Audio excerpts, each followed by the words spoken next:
Hello everyone! Thank you so much for joining us today. Welcome to Let's Have Renaissance, a podcast about writing, editing, publishing, the arts, and more.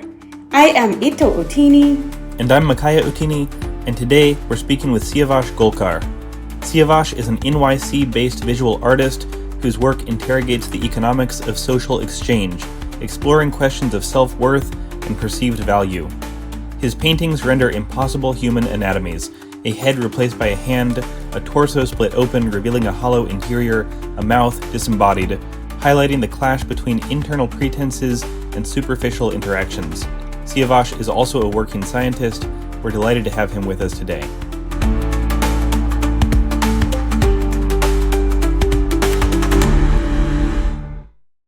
Before we begin, I've got a quick announcement for our listeners. We're curating resources for artists and writers on our blog. It's completely free. Check it out at thedatekeepers.com and feel free to reach out anytime and let us know what other resources you want us to build.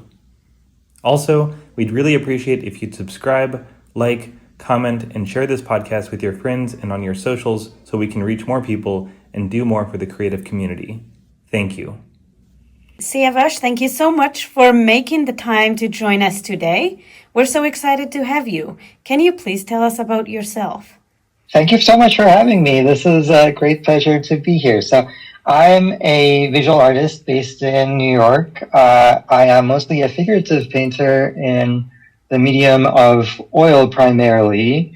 And my style generally is, as I said, figurative with a surreal, symbolic, perhaps sometimes expressionist twist.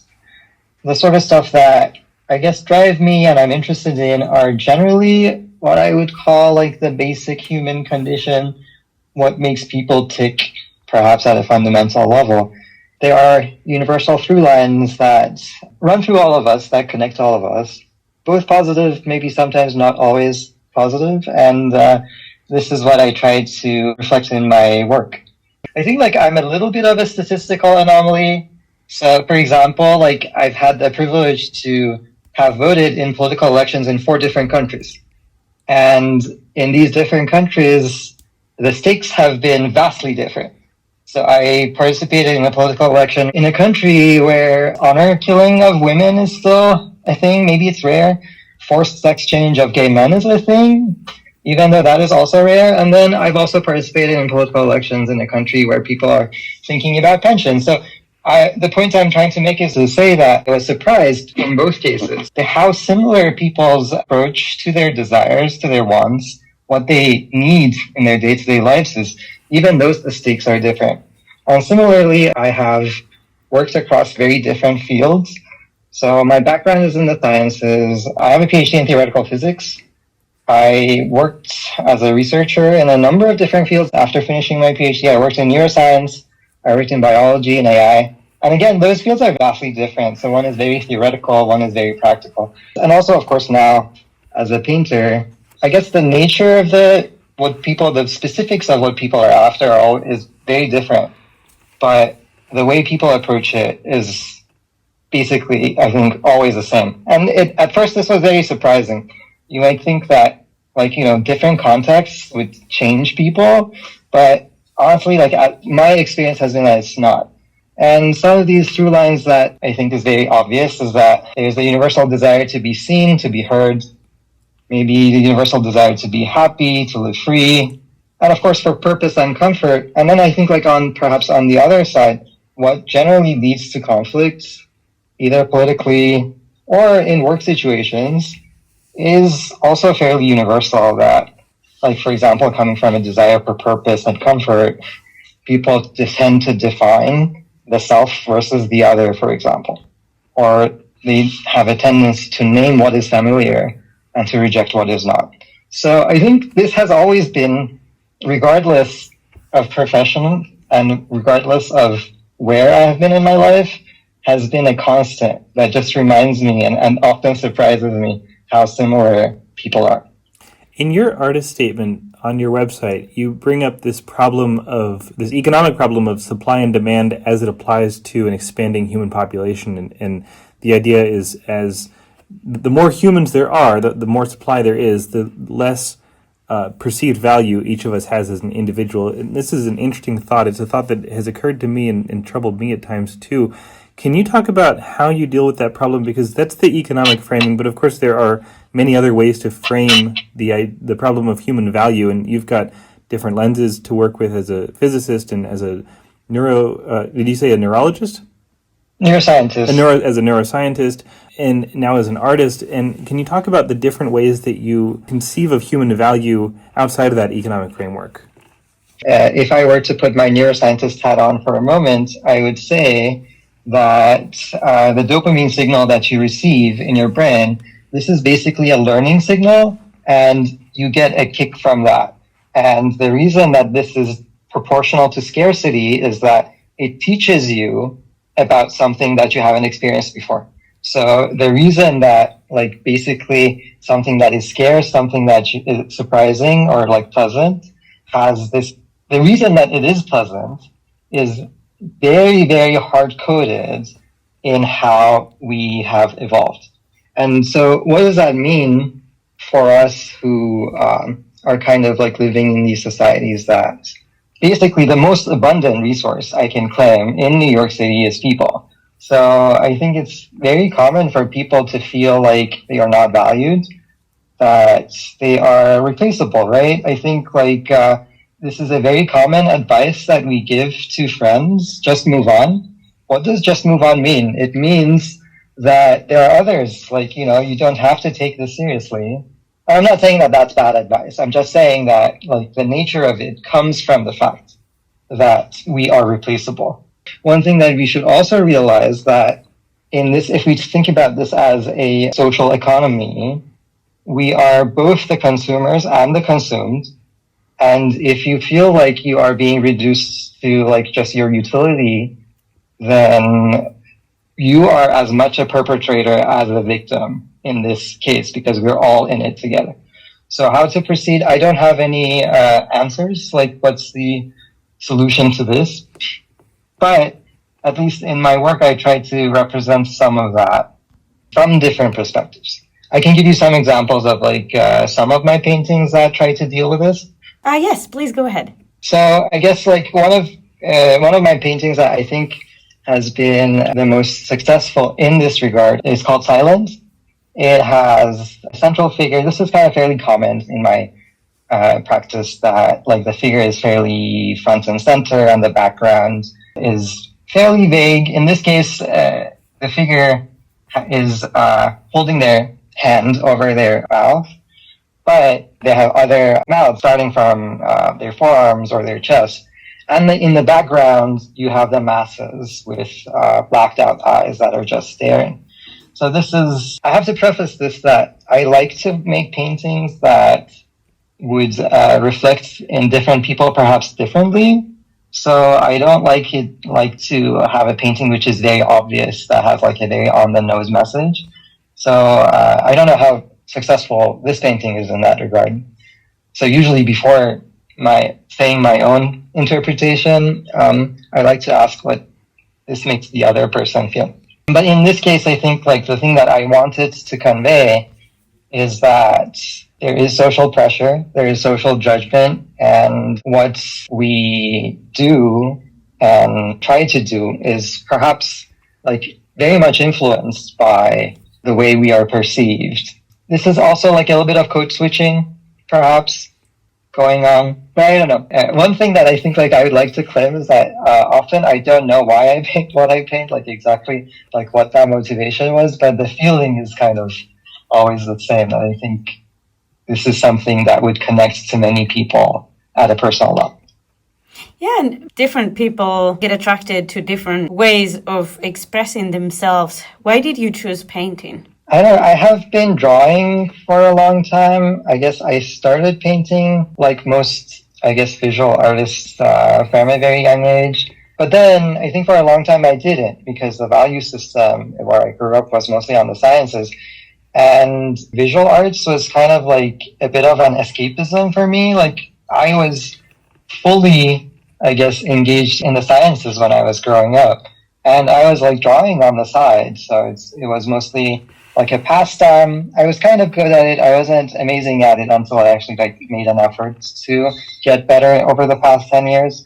I think I like the act of creation that like, you start with a canvas that's blank and then you have some plan for it that you want to say, depict something, but it takes a life of its own, it ends up, always very different from what you intended. And how did you choose to walk away from the sciences and devote your life to art? Oh, this is a very good point that I wanted to talk about, actually. So I have a day job, and my 9 to 5 day job is still in the sciences. That's what pays the bills. And I have a full-time art practice where almost every day from 5 to midnight, I devote to my art practice. And sometimes if I'm working from home, I change that order. So I would say that I have maybe 2 full-time jobs. So it's a lot of work. It can be a bit draining. I don't know like how long it's sustainable to have this level of engagement. But this is also something that I wanted to mention that I think is important to mention, that there is, of course, stigma attached to having a full-time job that supports you. Like often people say, are you a real artist? Or are you just a hobbyist? I would say I am a full-time artist. But you see what I'm trying to say? Absolutely. Yes. Mm-hmm. Well, and I guess it's obvious what ways those two careers might be in tension with each other, but I imagine they also complement one another in some ways too. Can you talk about that? Like, how do you feel that your art is being enriched by the scientific work that you're doing? So I would say like probably 2 fairly contradictory statements. One is that, as I mentioned, doing art was a bit of escapism for me. Especially like growing up in Iran, the science society is fairly rigid. And even after I moved to Canada in the early 2000s, I found the scientific community in Canada also not as welcoming as the art community. So I've always been so the art community has always been at the forefront of, I guess, social change. And this is something that has always drawn me. So in that sense, like when I put on my artist hat, I try to forget about my scientist hat. That's like one statement. But on the other side, I think it would be perhaps disingenuous to say that like my training as a scientist is not affecting the way I approach my art practice. So I think like I can give you a few anecdotes about this, that I think a lot about, especially recently, about like what kind of mediums I use. And I got very deep into like the research of exactly how paint cures, like what is the like chemical process. So I was like discussing with my other colleagues that are chemical engineers at work about this. So that's maybe a kind of like a more shallow thing. But the way that I approach a new painting, the way that like I set up what I want to draw, the phases that I go through, that is of course like reflected by like generally, I think like a PhD in the sciences basically, more than training you in that scientific field, trains you for a specific approach to research. Like, what are the steps that you take to solve the problem that you have? And I think that is also reflected in my painting, that, like, I try to think about, like, the various aspects, like, what should the foreground look like? What should the background look like? And the interaction between those two things. I'm not saying that this is different from how other artists who are not trained in the sciences would approach things. Honestly, I don't know how other artists generally approach such a thing, but this is, I think, generally very much a mirror of how I approach like a scientific problem. You mentioned that you grew up in Iran. How does multilingualism and multiculturalism affect your work? And when you think about the stories behind your art, do you think in other languages? So I grew up speaking Farsi. When I was a kid, I mostly learned English by watching cartoons. So these days I mostly think in English, and it has become harder to speak Farsi, although like I left Iran when I was 18, so I'm still fluent.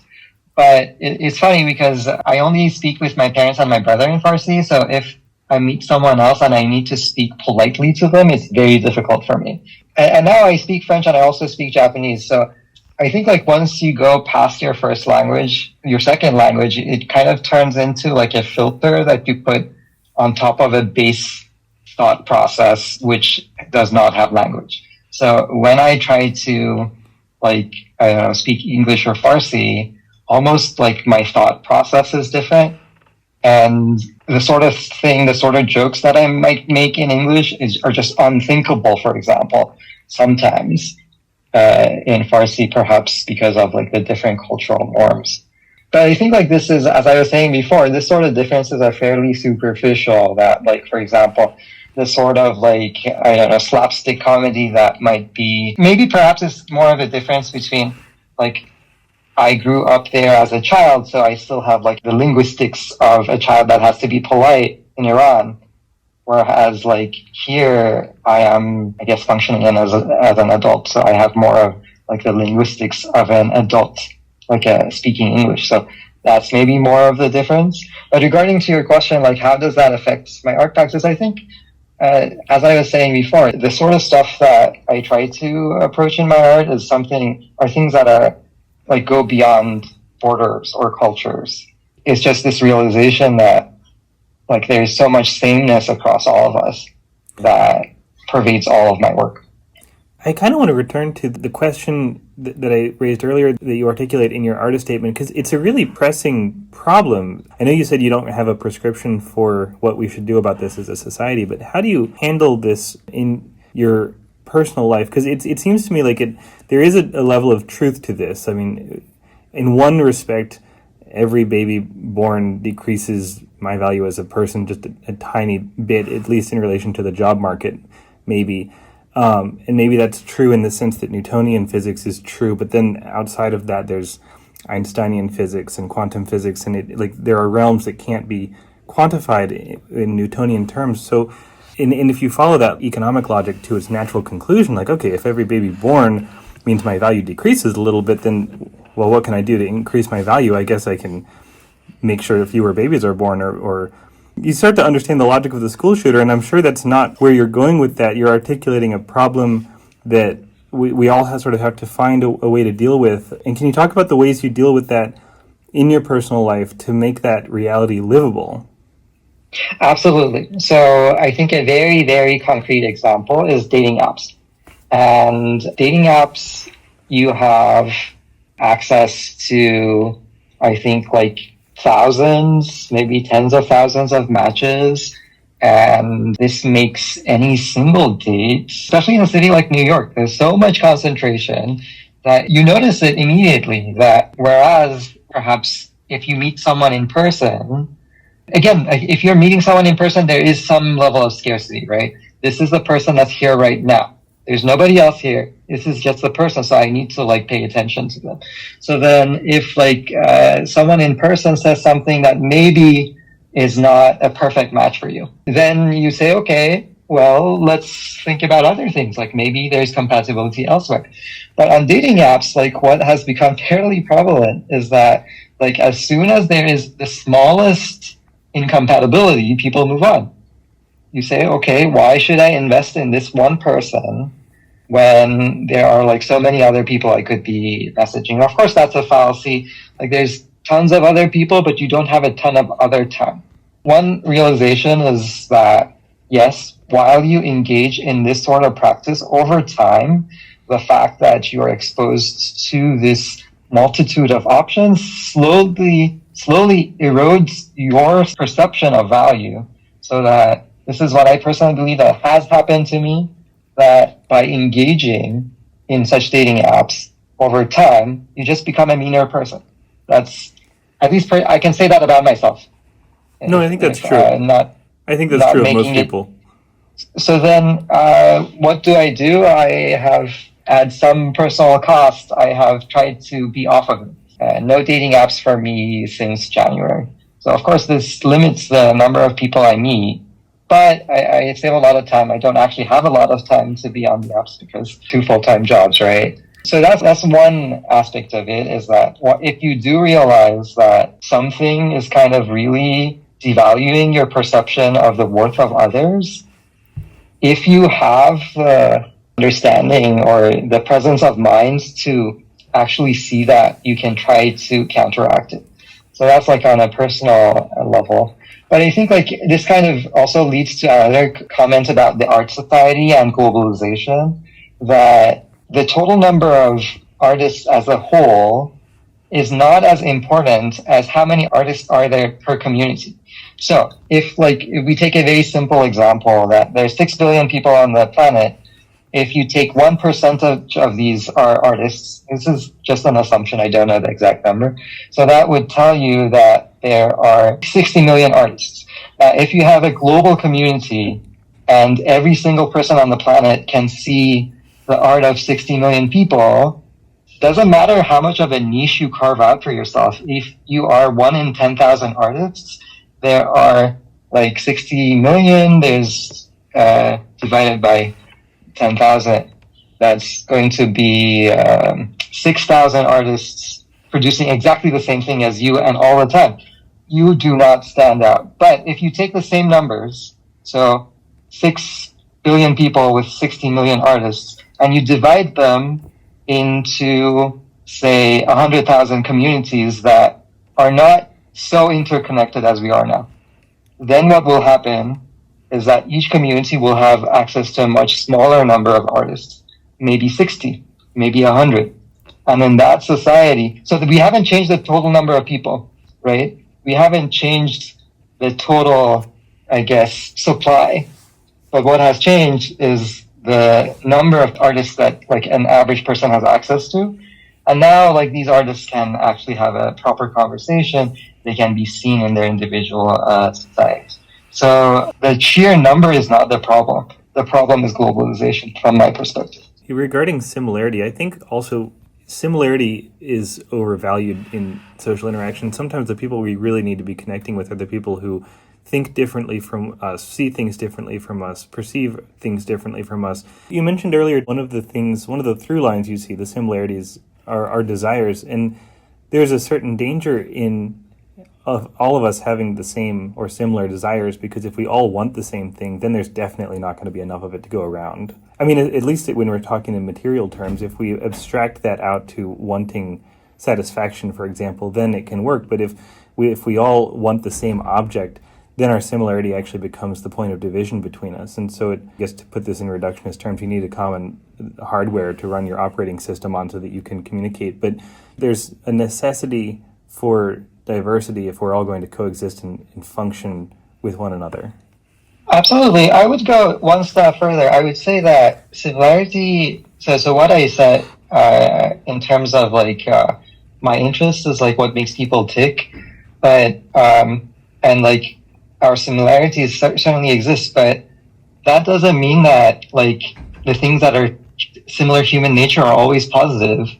And one thing that I think is similar across all of the humanity is that we as a collective race have committed huge atrocities. We are capable of huge injustice. This is something that we all also have in common. So does that mean that that's okay? Or is that something that's to be reckoned with and to be dealt with? So like, it's the fact that something is universal, similar across all of us, does not necessarily mean that this is okay. I think it's just, in these cases, it's really a call to action to kind of like be vigilant, right? Definitely. That it can lead to disasters. Yep. And the more we recognize that, well, it's tricky. You would think that the more you recognize it in others, the more you would see it in yourself. But usually in practice, it doesn't work that way. Usually the more we recognize that capacity for violence in others, the less we see it in ourselves, when really that should be a reminder. That should be a mirror reminding us to be vigilant about our own behavior, our own thought patterns, what we allow ourselves to indulge in. Absolutely. I think this is like a little bit of virtue signaling that like if somebody else has a problem, it's not my problem. I actually have this, like I can relate to, I can see myself in anyone and I can see anyone in me. And it doesn't matter, like you could name the saintliest of saints or the most heinous like death row criminal in any jail. And I can see, imagine, what was the movie, Everything Everywhere All at Once? I can Oh, yeah. see the series of circumstances and choices that I could have made that would have put me in that situation. So like it's I think maybe perhaps this is because of like my like diversity of experiences, or maybe it's because I've just been thinking about this for so long that I can like see that, hey, like that person is like the world's most reviled person, but it would not have taken too much for me to be in that person's place. Yeah. So like it's really a call for vigilance. Mm-hmm. Yeah, we have to be choosing every day. Absolutely. Absolutely.